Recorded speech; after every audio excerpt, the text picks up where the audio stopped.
ধুবুৰীৰ গৌৰীপুৰত পিষ্টলসহ দুই যুৱক আটক। লালকুৰা গাঁৱৰ পৰা নিশা গৌৰীপুৰ আৰক্ষীয়ে দুটা পিষ্টলসহ আটক কৰে দুই ভাই ককাইক।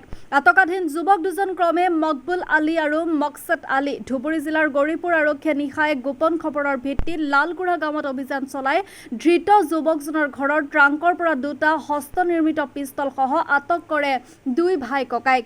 আনফালে আকৌ উক্ত গাঁৱৰে প্ৰায় ১৫ শতাধিক পুৰুষ মহিলা গৌৰীপুৰ থানা ঘেৰাও কৰি যুৱক দুজনক মুকলি কৰি দিয়াৰ দাবী উত্থাপন কৰি উত্তপ্ত পৰিস্থিতিৰ সৃষ্টি কৰে। পৰিকল্পিতভাৱে ষড়যন্ত্ৰ কৰি যুৱক দুজনক দোষী কৰাৰ অভিযোগ ৰাইজৰ।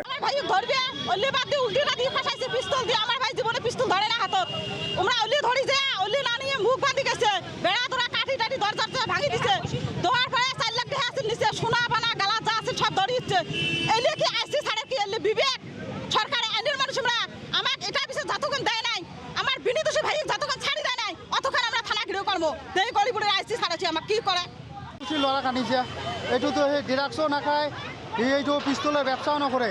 আৰু কি এইটো বস্তু ৰাখিলে কালি ৰাতি পেলাই আমাৰ ঘৰ দুৱাৰ যিমান আছে চব ভাঙি পেলাই চোৰ সোণা পানা যিমান আছিলে চব লৈ আহিলে। এইটোতো মাইকী মানুহবিলাক আছিলে, ডাইৰেক্ট পুলিচবিলাক কয় লেণ্ডি হয়, এইবিলাক লেণ্ডি হয়, এইবিলাক কৰি ডাইৰেক্ট চুৰি বজাই দিলে তাত টুটিত। এনেকুৱা কৰিলে চব মানুহকে।